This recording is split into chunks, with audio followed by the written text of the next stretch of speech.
Bismillahirrahmanirrahim. Assalamualaikum warahmatullahi wabarakatuh. Tuan-tuan dan puan-puan yang dirahmati Allah sekalian. Ini sementara tunggu sahabat-sahabat kita yang lain masuk, ya. Kita sembang-sembang lah, kita sembang-sembang. Ini insyaAllah kita akan sambung lah surah Yasin. Kan saya ulang balik Saya ulang balik ni sementara nak tunggu sahabat-sahabat kita yang lain masuk. So siapa yang belum masuk tu jemput masuk, jemput duduk. Cari kita sembang. Nanti kita baca doa dulu tau. Kita baca doa dulu, kemudian baru kita start pengajian kita. Ini sementara nak tunggu. Kita bagi 5 minit lah untuk semua orang untuk bersedia ataupun prepare. So tuan-tuan yang tak ada Quran dekat tangan pun tak apa. Sebab nanti saya akan share screen dengan tuan-tuan tau. Kita akan ambil surah Yasin dan screen yang saya share ni saya ambil daripada Kamus Al-Furqan, ya. So kalau tuan-tuan siapa yang belum download, boleh download secepat mungkin. Sebab dalam tu kita akan berikan setiap kalimat tau, setiap kalimat ni. Sebenarnya Kamus Al-Furqan ni sangat membantu untuk tuan-tuan faham bahasa Arab Al-Quran. Sebab apa tau? Sebab unik sikit bahasa Arab ni tuan-tuan kadang-kadang dia 3 patah perkataan tapi dia cantumkan jadi satu atau dia melekat tulisannya. Jadi orang yang tak belajar bahasa Arab ataupun yang baru nak belajar bahasa Arab, dia tak tahu sebenarnya itu ialah 3 kalimat yang berasingan. Tapi dia cantumkan tulisan. Jadi dalam Kamus Al-Furqan ni senang tau. Kamus Al-Furqan ni dia apa kita panggil? Kita pisahkan dia dengan warna. Nanti kan saya tunjuk semula pada tuan-tuan. Ni kita sembang-sembang dulu Apa ni katalah kalimat tu ada 3 kalimat tapi tulisan dia bercantum. Contoh apa Contohnya fa min home. Kan kalau fa min home ni fa dengan min dengan home tu dilekatkan tulisan dia tau. Tapi dalam Kamus Al-Furqan walaupun tulisannya melekat tapi kita akan bezakan warna dia. Fa tu merah, contohnya lah fa tu dia merah hitam merah je Fa tu merah, kemudian min tu warnanya hitam, home tu kita merahkan dia semula Dia melekat tapi warna dia berbeza Kita pisahkan warna. Jadi automatik pelajar akan tahu tu 3 kalimat yang berasingan. Itu antara perkara yang paling besar dalam kita belajar bahasa Arab Al-Quran sebenarnya tuan-tuan tahu. Dan perkara ni sangat susah untuk difahami kalau tuan-tuan belajar guna sistem lama. Sebab dia tak ada sistem untuk pisahkan kalimat tu. So dalam sistem Al-Furqan ni, kita selesaikan masalah tu dengan kita terjemahkan Al-Quran itu semula dan kita sebut dia sebagai kamus. Sebab apa? Sebab setiap kalimat tu kita terjemahkan bawah dia. Sebab tu kita panggil dia Kamus Al-Furqan. Atau Kamus Al-Furqan ni merupakan kamus tapi dalam format Al-Quran. Jadi setiap kalimat tu kita terjemahkan dekat bawah tu dalam bahasa Melayu, dan kita kita samakan warna terjemahan dalam bahasa Melayu tu dengan tulisan Arab dia. Contohnya fa minhum kan, fa maknanya maka, warnanya merah. Jadi maka tu tulisannya warna merah. Kemudian min kan, min kalimat yang kedua, warna dia hitam dalam tulisan bahasa Arab. Jadi dalam bahasa Melayu, min tu kita hitamkan juga warna dia, home tu merah semula dan tulisan home tu maknanya mereka, min tu dari, home tu mereka, dan mereka tu kita merahkan balik semua. Maknanya kita samakan tulisan bahasa Melayu terjemahan tu dengan teks Arab dia punya warna. Jadi automatik pelajar-pelajar kita akan tahu. Dan kadang-kadang ada 4 kalimat dia bercantum. Ada 4 kalimat dia bercantum. Bila 4 kalimat ada pertukaran tu 4 kali lah. Merah hitam. Ada 4 kali pertukaran ni. Jadi sangat mudah untuk tuan-tuan faham bahasa Arab Al-Quran.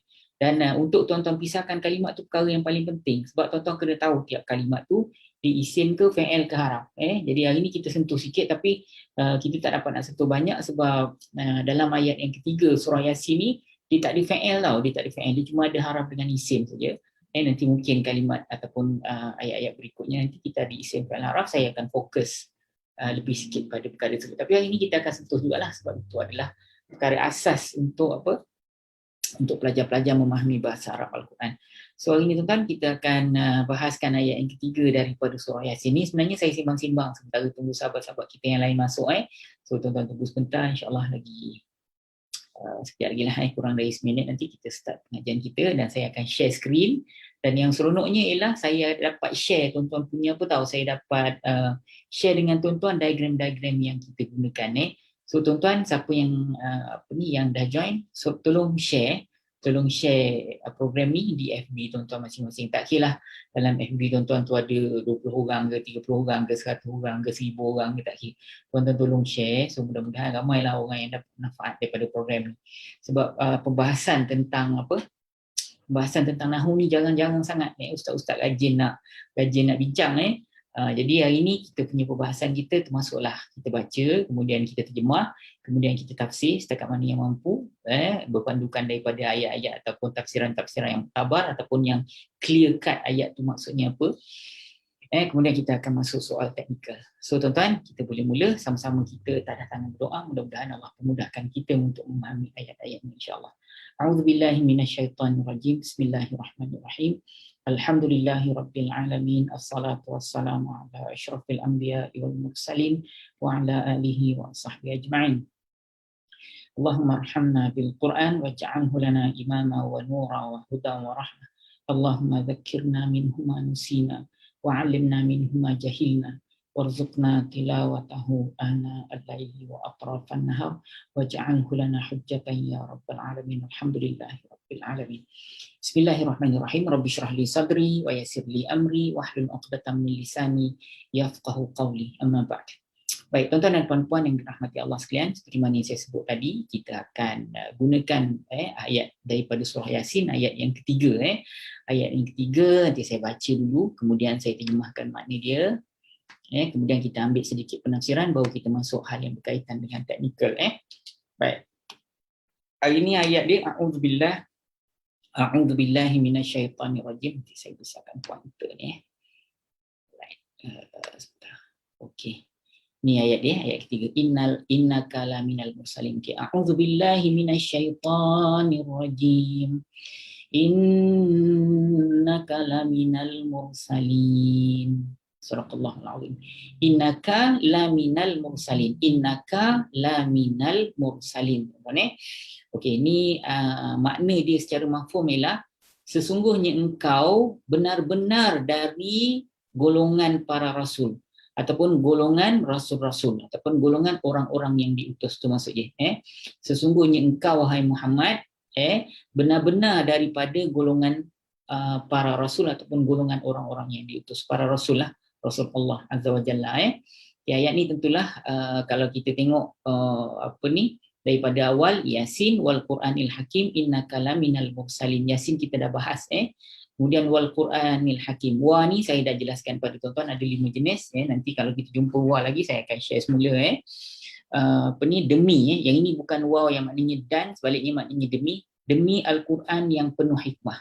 Demi Al-Quran yang penuh hikmah ataupun yang maha bijaksana. Ni kalau boleh saya sentuh semula sikit je tuan-tuan.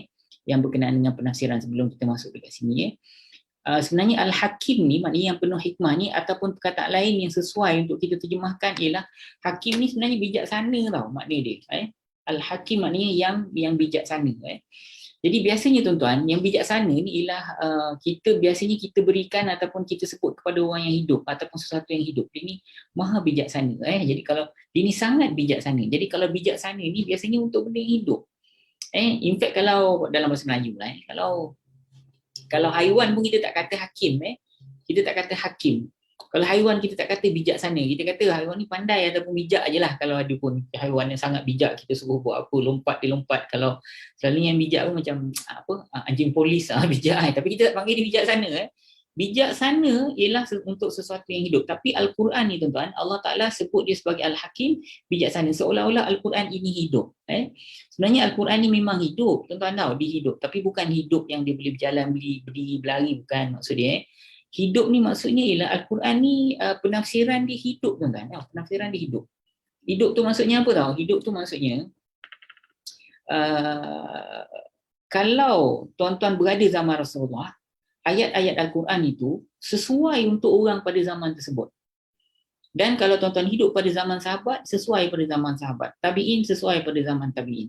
Kemudian hari ini, walaupun 100, 1,500 tahun ni tuan-tuan, Al-Quran masih lagi relevan. Jadi para ustaz ni ataupun para ulama, sepandai mana dia kaitkan ayat itu dengan situasi di tempat dia, situasi di masa dia, maka dia menjadi orang yang paling berguna kepada masyarakat.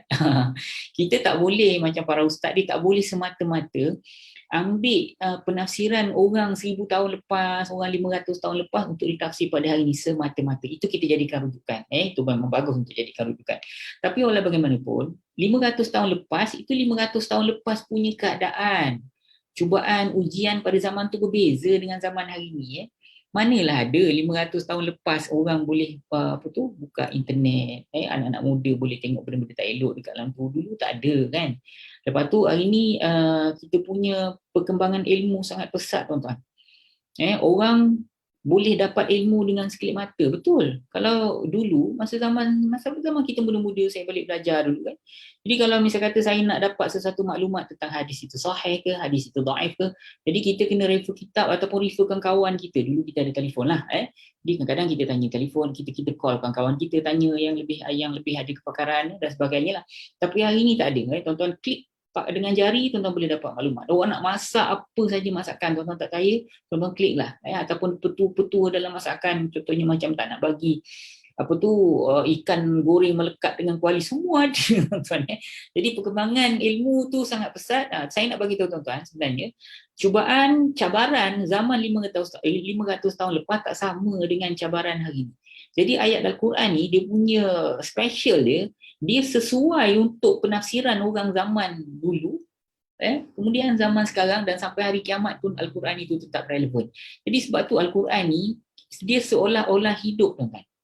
Dia seolah-olah hidup. Sebab tu Allah Ta'ala sebut Al-Hakim, Quran ni bijaksana. Quran ini bijaksana. Jadi macam mana kita nak gunakan ayat Al-Quran itu untuk kita implement dalam kehidupan kita? Di situlah para ustaz mainkan peranan, orang yang mentafsir ataupun orang yang menterjemah Al-Quran. Jadi sebab tu saya ajak tuan-tuan faham Al-Quran sendiri. Bila tuan-tuan faham Al-Quran sendiri, tuan-tuan tidaklah semata-mata 100% bersandar kepada terjemahan orang lain, terjemahan ustaz ke, terjemahan kitab ke, siapa ke, tuan-tuan sendiri boleh terjemah.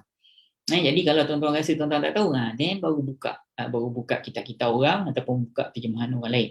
Dan kalau ada kesilapan pada orang tu, tuan-tuan dapat rasa ni salah ni bukan fa'il, fa'il dia orang lain. Sebab apa? Sebab baris dia baris atas, kalau fa'il ni kena baris depan. Jadi itu teknikal itu yang menyebabkan Al-Quran itu sangat precise.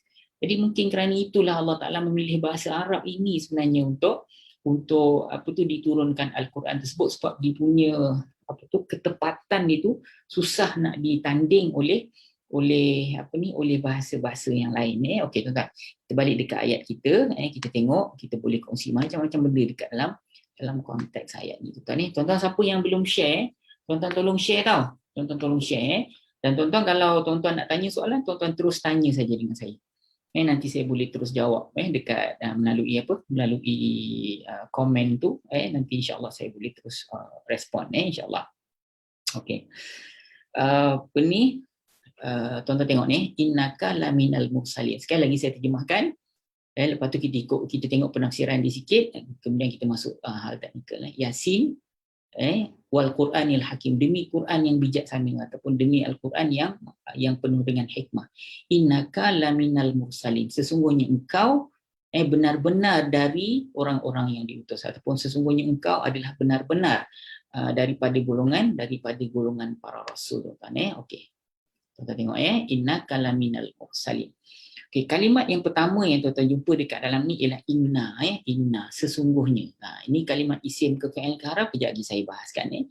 Kemudian kalimat yang kedua ka, ni yang saya maksudkan tadi. Tuan-tuan ingat tak? Masa mula-mula tadi, mukadimah sebelum kita mula pengajian tadi, saya kata, kalau dalam kamus Al-Furqan ni, tuan-tuan download tau, tuan-tuan pergi dekat www.ustaznasar.com. So dekat situ nanti ada download kamus Al-Furqan ni secara percuma saja. Tuan-tuan downloadlah secara percuma Al-Quran ni. Kemudian ada diagram dia macam ni tau. Ni diagram yang pertama contohnya. Ni diagram yang kedua, dia tak banyak, ada 6 je. Diagram yang pertama ni ialah pelajaran peringkat pertama, nanti kita bahaskan satu-satu. Kita ada masa panjang, tuan-tuan jangan risau. Bertahun-tahun pun tak apa, takkan habis. Kemudian ni diagram yang kedua ialah pelajaran peringkat yang kedua. Kita tak banyak pun diagram. Ini pelajaran yang ketiga untuk pelajaran tentang isim. So dia tak banyak, dia ada 6 saja diagram tuan-tuan. So tuan-tuan boleh download dekat situ. Dekat situ tuan-tuan boleh download semua kamus Al-Furqan, dan tuan-tuan boleh download kita punya diagram-diagram tu semua secara percuma. Saya memang nak sangat semua orang Melayu ni faham apabila mereka membaca Al-Quran. Jadi saya ulang semula. Dalam kamus Al-Furqan 30 juzuk tuan-tuan ni, mana-mana surah, mana-mana ayat, semua ada daripada awal sampai habis. Jadi kalau kalimat itu bercantum macam innaka ni, kita akan pisahkan dia dengan warna, nampak tak? Jadi tuan-tuan automatically tahu inna perkataan lain, ka perkataan lain. Nampak? Inna ni terjemahan ni ikut merah sama macam dekat atas. Kemudian ka ni maknanya engkau ni hitam kan. Terjemahan dia pun engkau. Lamina, lamina ni pun sama kan. Kita pisahkan dia dengan warna. Tapi kalau tuan-tuan tak belajar bahasa Arab sebelum ni, ataupun baru-baru belajar, tuan-tuan tak tahu tu kalimat yang berasingan. La tunzira, li tunzira, li kalimat lain, tunzira kalimat lain. Tu maksud dia. Okey, sekarang ni masalah besar tuan-tuan dah selesai. Tuan-tuan dah tahu pisah-pisahkan kalimat. Okey, perkara yang kedua yang saya nak jelaskan pada tuan-tuan, tuan-tuan kena tahu dalam Quran dia cuma ada 3 jenis kalimat saja. Dalam Quran dia ada 3 jenis saja kalimat. Kalimat yang pertama ialah kalimat nama, yang kedua kalimat perbuatan, yang ketiga kalimat sendi. Nama, perbuatan, sendi saja. Tuan-tuan mesti ni dalam proses kita nak bagi tuan-tuan kenal cara nak kenal kalimat nama, kalimat perbuatan dan kalimat sendi. Ini dalam peringkat-peringkat tersebut. Tuan-tuan kalau tanya soalan yang terlampau advance dan dekat dalam komen tuan-tuan tu, kadang-kadang saya respon. Tapi kalau saya kata sabar, maknanya saya suruh tuan-tuan tunggu dulu. Sebab apa tahu? Sebab saya tak nak langkah banyak sangat benda, nanti bila saya jelaskan bukan semakin faham, nanti semakin pening. So kalau tuan tanya je, tak ada masalah. Cuma kalau saya kata sabar, nanti saya jelaskan, tuan-tuan, apa tu sabarlah, janganlah marah pula. Jangan marah, sabar. Nanti saya jelaskan kemudian, sebab kita jangan langkah benda. Nanti kalau kita langkah, tuan-tuan bukan semakin faham, semakin tak faham pula. Okey, innaka laminal mursalin. Saya besarkan tuan-tuan. Innaka laminal mursalin. Fokus pada ayat yang ketiga ni saja. Okey. Tuan-tuan dan puan-puan yang dirahmati Allah sekalian, sedikit penafsiran berkenaan dengan ayat ni. Tadi ka kan, ka maknanya engkau, ini ialah kalimat isim. Tapi isim yang ada gelaran dan fungsi. Nanti kita sampai pada peringkat yang kedua. Isim ni ada 2 jenis. Isim dia ada isim yang ada gelaran dan fungsi. Yang kedua ialah isim biasa. So ka tu tuan-tuan, dia termasuk dalam isim ganti nama diri. Engkau, aku, dia, mereka, saya, awak, nampak? Jadi ka tu kan engkau kan, dia termasuk dalam kelompok isim, tapi kelompok isim ni, isim yang ada gelaran dan fungsi. So apa gelaran dia? Gelaran dia ialah isim ganti nama diri lah. Dalam istilah nahwu bahasa Arab yang lama disebut isim dhamir. So ka ini dia isim, tapi isim yang ada gelaran dan fungsi. So gelarannya apa? Gelarannya ialah isim ganti nama diri. Okay, dalam konteks saya ni, ni secara apa tu? Ini ialah dalam konteks kefahaman. Yang ni kalau tuan-tuan terror macam mana pun bab nahwu, tapi kalau tuan-tuan tak faham ayat ni, tuan-tuan tak akan boleh jawab soalan ni. Sebab soalannya ialah ka ni rujuk pada siapa dalam konteks saya ni. Dari segi teknikal, tuan-tuan tahulah, Ustaz, saya tahu Ustaz ni kalimat isim. Okey. Isim apa? Isim dhamir. Tuan-tuan tahu isim ganti nama diri, isim yang ada gelaran dan fungsi. Itu semua teknikal. Tapi kalau saya tanya dalam konteks saya ni, engkau ataupun ka ni dia rujuk pada siapa? Yang itu tuan-tuan teknikal macam mana tuan-tuan pandai pun, tuan-tuan kena faham ayat ni juga. Jadi sebab tu dalam sistem Al-Furqan ni tuan-tuan, saya nak sangat tuan-tuan belajar supaya kita punya pembelajaran tu yang pertama dari sudut teknikal, yang kedua dari sudut kefahaman. InsyaAllah very precise. Kalau ada tempat-tempat yang kita tak faham pun, ialah tempat-tempat yang sangat kritikal. Tapi kebanyakan secara umumnya tuan-tuan boleh faham. Sebab dua arah tuan-tuan akan faham. Okey, kalau tuan-tuan tengok dalam konteks ayat ni, ka ni maknanya engkau kan. Okey, dari segi makna, dari segi kefahaman, ka ni dia rujuk pada siapa? Saya rasa tuan-tuan mesti boleh jawab. Sesungguhnya engkau dari kalangan para rasul. Engkau ni rujuk pada siapa? Cuba tuan-tuan jawab. Cuba jawab. Ataupun tuan-tuan cuba jawab dekat dalam komen, saya nak dengar. Sesungguhnya engkau benar-benar termasuk dalam golongan para rasul. Engkau ni rujuk pada siapa dalam konteks ayat Quran? Contohnya kita Taurat, yang kita Injil, kita cerita Quran lah. Quran tu turun pada siapa? Quran ni Allah Ta'ala sedang bercakap dengan siapa? Tu saya nak tahu. Bila Allah Ta'ala tengah bercakap, engkau ni kan, engkau cakaplah pada dia orang semua, katakan kepada mereka. Jadi katakan oleh engkau kepada mereka, katakan oleh engkau tu siapa? Allah Ta'ala nak sebut siapa yang bercakap ni. Jadi ka ni biasanya dia akan rujuk kepada individu tersebut. Cuba tuan-tuan beritahu dengan saya, sesungguhnya engkau ni wahai siapa? Daripada kalangan para rasul. Ni soalan kira macam soalan kuis kita hari ni. So tuan-tuan cuba jawab, ka ni rujuk pada siapa. Tapi secara teknikal, ka ni ialah kalimat isim. Dia ialah isim yang ada gelaran dan fungsi, iaitu isim dhamir ni. Tengok sini. Ka, engkau kan, dia ialah kalimat isim. Dia bukan isim biasa tau, dia isim yang ada gelaran dan fungsi. Kalau isim biasa ni, isim yang ujung dia boleh berubah-ubah baris tau. Contohnya macam masjid tau. Kadang-kadang kita baca masjid, al-masjidu, al-masjida, al-masjidi, boleh tukar-tukar baris kan.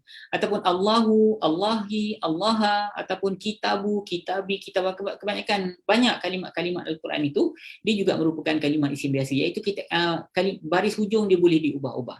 Tapi kalau isim yang ada gelaran dan fungsi ni, tuan-tuan tak boleh ubah dekat kalimat baris hujung dia. Tuan-tuan tak boleh ubah apa pun. Kalau ka lah. Tuan-tuan tak boleh kata innaki, tak boleh. Innaku lagi tak ada. Innaka kena ka je. Innaka. Kalau tuan-tuan tukar jadi innaki, makna dia jadi lain. Jadi semua isim yang ada gelaran dan fungsi, dia kita sebut kebal. Kebal makna apa? Kebal, tak boleh ubah-ubah baris. Kebal ni dalam istilah Nahwu disebut sebagai mabdi. So ka tu maknanya engkau, dia termasuk dalam kalimat isim, iaitu isim dhamir. Isim dhamir. Dia cuma saya nak tanya ka ni sesungguhnya engkau ni rujuk pada siapa tu? Soalan kuis saya nak tuan-tuan jawab sekarang. Okay, la minal mursalin. La maknanya benar-benar ataupun pasti ataupun confirm. Ini juga merupakan kalimat sendi, kalimat haraf. Dia kalimat nama perbuatan sendi. Ini pun sendi, inna pun sendi, tapi ka ialah kalimat isim, kalimat nama. Inna ni tadi kalimat sendi ataupun haraf. Kita gelarkan dia sebagai apa? Haraf penegasan. Nanti saya bawa tuan-tuan kat sini balik. Pelajaran peringkat yang kedua nanti kalau kita sampai, inna ni tuan-tuan, dia termasuk dalam sini. Haraf penegasan, nampak? Sesungguhnya. Dia termasuk dalam kelompok haraf penegasan. Ada lagi yang lain-lain, tapi kita jumpa inna kan. So inna ni, kita bincang inna lah. So dia haraf penegasan. Apa fungsi haraf penegasan kalau tuan-tuan tahu dia termasuk dalam kelompok haraf ataupun sendi, tuan-tuan kena cari dua benda. Yang pertama, tuan-tuan kena tahu gelaran dia apa. Yang kedua, tuan-tuan kena tahu fungsi dia apa. So inna itu gelaran dia apa? Haraf penegasan, Ustaz. Itu jawapan dia. Okey, sekarang ni gelaran dia sebagai haraf penegasan. Fungsi dia apa? Fungsi dia menegaskan lah. Kan maknanya sesungguhnya, pasti, confirm, benar-benar. Jadi itu dia punya apa kita panggil? Fungsi fungsi untuk haraf penegasan tu ialah dia menegaskanlah ayat tu. Tu maksud dia. Okay, la ni termasuk dalam kelompok haraf, dia ialah haraf penegasan. So fungsi dia apa? Menegaskan. Okey, min. Dia sebenarnya bukan mina, tuan-tuan. Dia sebenarnya min. Tak ada mina dalam Quran. Yang ada ialah min. Habis kalau ada min, kenapa di sini Rasulullah baca mina? Di sini kenapa kita baca mina, Ustaz? Kenapa kita tak baca la min al-mursalin kan? Innaka la min al-mursalin. Kenapa tak baca macam tu, Ustaz? Jawapannya ialah kerana Rasulullah ajar kita nak baca Quran ni, nak baca Quran ni dia ada teknik dia, Rasulullah ajar, dan itulah yang dibaca oleh Rasulullah dan diikuti oleh para sahabat sampailah hari ini. Jadi kalau dibaca innaka la min al-mursalin, jadi bagi orang Arab bacaan tu dia macam break tu, bagi dia orang berat bacaan tu. Dia tidak fasih. Tuan-tuan pernah dengar kan? Al-Quran ni dia guna bahasa fushah kan, fushah. Fushah ni daripada sumber perkataan yang sama dengan fasih. Telah diabsorb dalam bahasa Melayu. Fasih makna fasih. Dia fasih berbahasa Arab. Dia fasih berbahasa Inggeris. Fasih ni fasih lah. Dia lancar, fluent kan.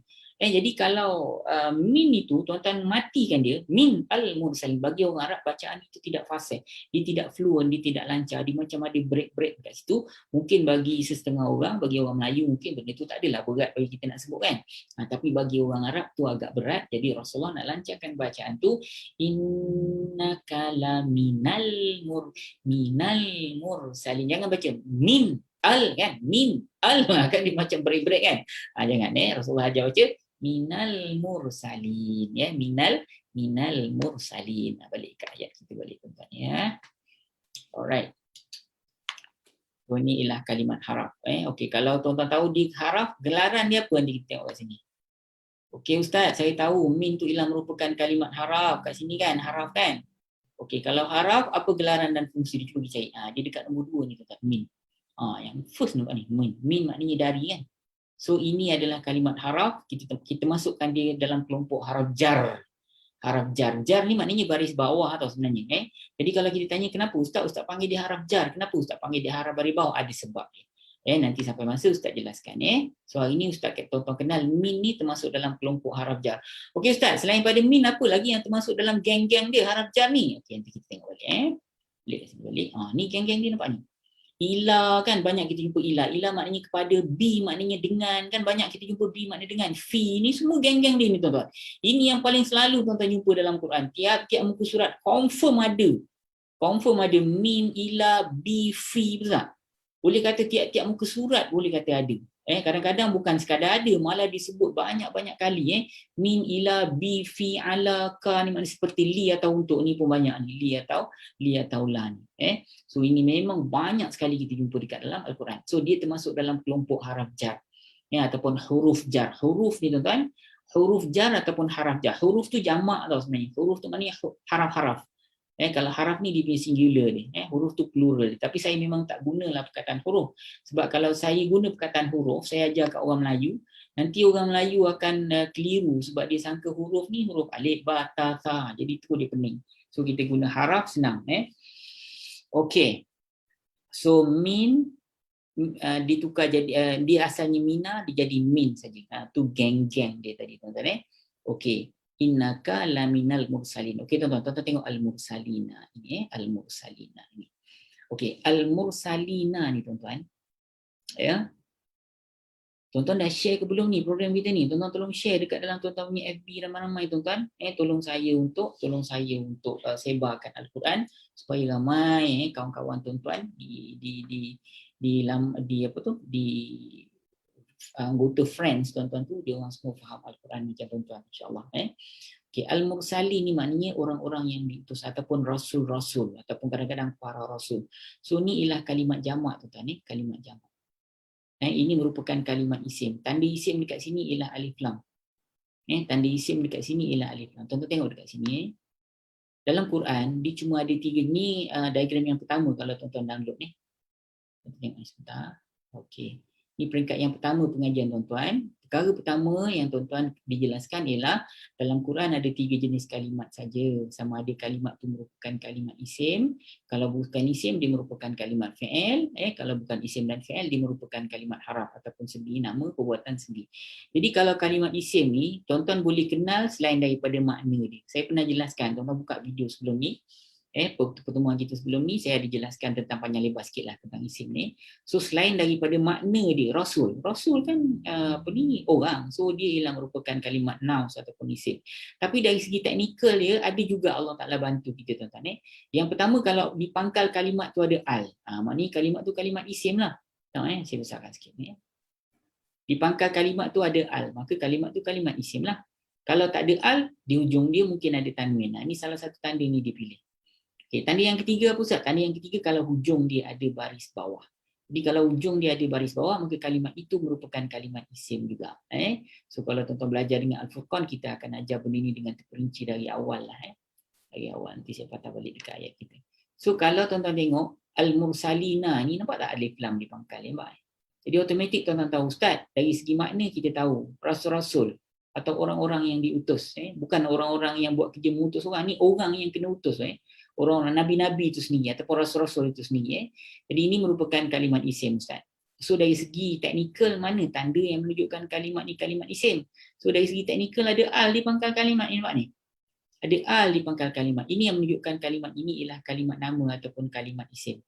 Okey, sebenarnya tuan-tuan, mursali ni tuan-tuan, dia memang kalimat isim. Tapi kalau tuan-tuan belajar dengan Al-Furqan, nanti selepas kita habis peringkat yang pertama, kita akan masuk pada peringkat yang kedua dan ketiga. Ini peringkat ketiga sebenarnya. Peringkat ketiga ni lambat sikit lah. Tapi saya nak jelas saja je nak tunjukkan dekat tuan-tuan. Bila tuan-tuan sampai pada peringkat ni nanti, kita akan jelaskan pada tuan-tuan jenis-jenis isim. Kan dia isim kan? Jadi jenis-jenis isim ni salah satu daripadanya ialah jenis isim yang berbentuk jamak mudzakkar salim. Isim ni ada 4 bentuk tuan. 1, 2, 3, 4. Termasuk yang biasa. Kalau termasuk yang biasa 5 lah. Ni yang tidak biasa. So salah satu daripada yang tidak biasa yang selalu kita jumpa dalam Al-Quran juga ialah jenis isim yang berbentuk jamak mudzakkar salim. Jamak tahu tak jamak? Jamak ni maknanya kan plural. Plural. Jadi kalau tuan-tuan tengok terjemahan dia ada terjemahan berganda, maka kalimat tu kalimat jamak lah. Pokok-pokok, batu-batu, orang-orang yang diutus, kan ada orang-orang kan. Jadi maknanya kalau ada terjemahan berganda, maka kalimat tu kalimat jamak lah. So antara jamak ni ada jenis yang jamak mudzakkar salim. Okey, macam ni kita nak tahu? Okey, ada yang jamak yang bukan jamak mudzakkar salim. Okey, yang bukan jamak mudzakkar salim kita bahas kemudian ni.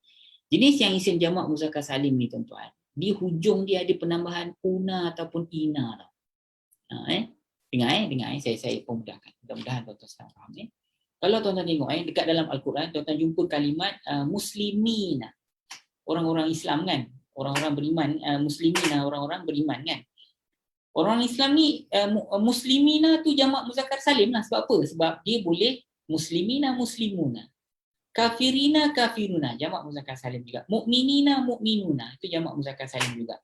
Shaimina shaimuna. Mesti orang-orang Islam, orang-orang kafir, orang-orang beriman, orang-orang berpuasa, gitu Dia terjemahan dia dalam kamus Al-Furqan tu dia mesti ada terjemahan berganda kan Dan ujung dia kita boleh pilih antara ina ataupun una. Okay, bila masa nak guna ina, bila masa nak guna una, nanti kita bahaskan kemudian. Tapi nak bagi tahu itu ialah karakter jamak muzakkar salim. Itu yang tuan-tuan jumpa dekat dalam kalimat mursalina ini. Tuan-tuan jumpa kalimat mursalina. Sebab tu kadang-kadang dalam ayat yang lain kita jumpa mursalun, nampak? Mursaluna. Tengok ini kan. Dalam kadang-kadang dekat tempat lain ataupun dalam ayat yang lain tuan-tuan jumpa kalimat tu mursalun, tapi dekat sini mursilin. Samalah macam mukminun dengan mukminin.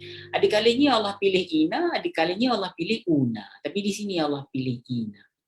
Okay, kenapa Allah pilih ina? Nanti saya jelaskan kemudian. Okay, sepatutnya ataupun saya jelaskan sekali lagi tuan-tuan, ini merupakan kalimat isim. Isim kalimat nama kalimat isim. Tuan-tuan ingat tak saya sebut? Kalau kalimat isim ataupun kalimat nama ni, dia semua benda yang Allah cipta dan semua benda yang manusia buat. Semua benda yang Allah cipta dan semua benda yang manusia buat. Yang Allah cipta apa? Bulan, matahari, manusia. Rasul ni kan manusia kan? Jadi Allah Ta'ala buat kan? Allah Ta'ala yang cipta dia kan? Jadi dia termasuk dalam kalimat isim lah, kalimat naus lah. Kalau yang manusia buat apa? Yang manusia buat telefon, itu pun isim juga. Jadi semua yang manusia buat, semua yang Allah cipta, semua adalah kalimat isim. Itu maksud dia. Tuan-tuan So mursalin ni termasuk dalam kelompok kalimat isim. Dari segi makna tuan-tuan dah settle. Dari segi teknikal tuan-tuan nampak ada al di pangkal kalimat. Nampak? Kalau ada al maka kalimat itu juga merupakan kalimat isim. Okey tuan-tuan. Innaka laminal mursalina. Innaka laminar mursalina. Okey tuan-tuan, saya nak tanya tuan-tuan Kalaulah kita belajar Al-Quran ni tuan-tuan saya tanya kenapa Allah Taala bagi tahu kita benda ni? Kenapa Allah Taala cerita kat kita? Kenapa Allah Taala turunkan ayat ni? Itu yang penting tuan-tuan tahu tak? Sebab apa tahu? Di situlah orang-orang yang kita sebut sebagai ulul albab. Orang-orang yang ulul albab ni orang yang ada akal Orang-orang yang berakal ataupun orang yang pandai yang tahu menggunakan akal. Itu kita panggil ulul albab lah. Jadi biasanya tuan-tuan, kalau kita tanya kenapa Allah Taala bagi tahu benda ni kat kita? Kenapa Allah Taala turunkan ayat ni? Cuba tuan-tuan bayang, cuba tuan-tuan fikir ataupun tuan-tuan tutup mata sekejap. Tuan-tuan fikir kenapa Allah Taala kata innaka laminal mursalin ni? Apa di sebalik ayat tu yang Allah Taala nak sampaikan kepada kita? Itu penting tuan-tuan tahu. Contohnya macam apa tak, kalau saya boleh bagi analogi dekat tuan-tuan Katalah kita ni belajar dalam kelas, kemudian dekat pintu keluar kelas tu, pintu luar kelas tu, saya nampak macam ada satu lubang contohnya kan. Jadi saya bagi tahu dengan pelajar, di depan pintu kelas kita ada lubang. Depan pintu kelas kita ada lubang. Nah, kenapa saya bagi tahu tuan-tuan perkara tersebut? Saya sebenarnya bukan nak bagi tahu tuan-tuan sebab lubang tu ada kat situ, tak. Saya nak bagi tahu tuan-tuan hati-hati bila keluar nanti, jangan terpijak dalam lubang tu nanti jatuh, nanti boleh patah kaki, luka dan sebagainya.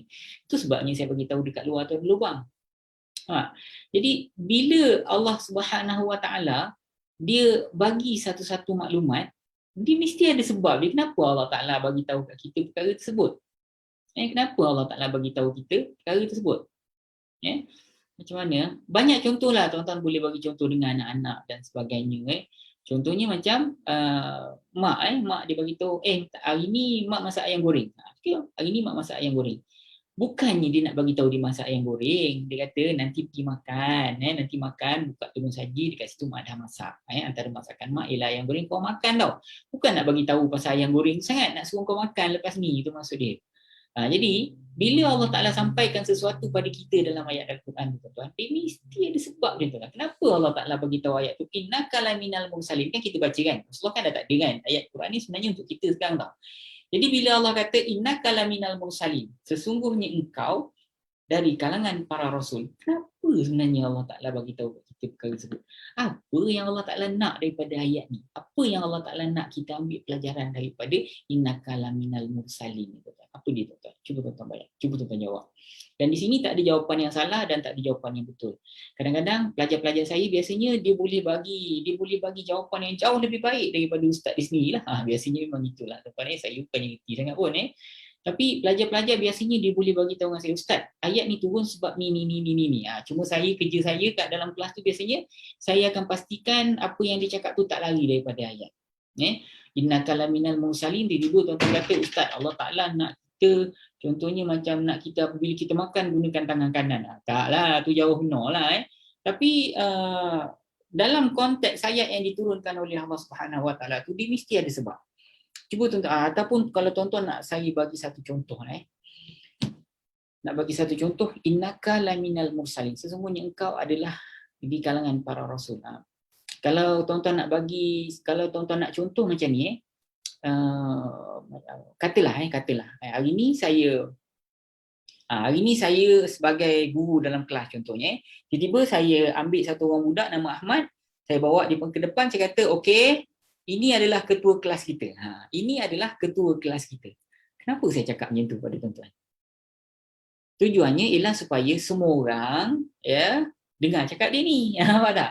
Kalau dia suruh keluar, maknanya itu arahan daripada saya, kamu semua. Kalau saya arahkan dia untuk bagi tahu dengan awak semua, kumpul buku, awak kumpul lah buku, dengarlah cakap dia. Nampak? Saya iktiraf dia ni sebagai ketua kelas, jadi korang semua kena dengar cakap dia. Macam tu maksud dia.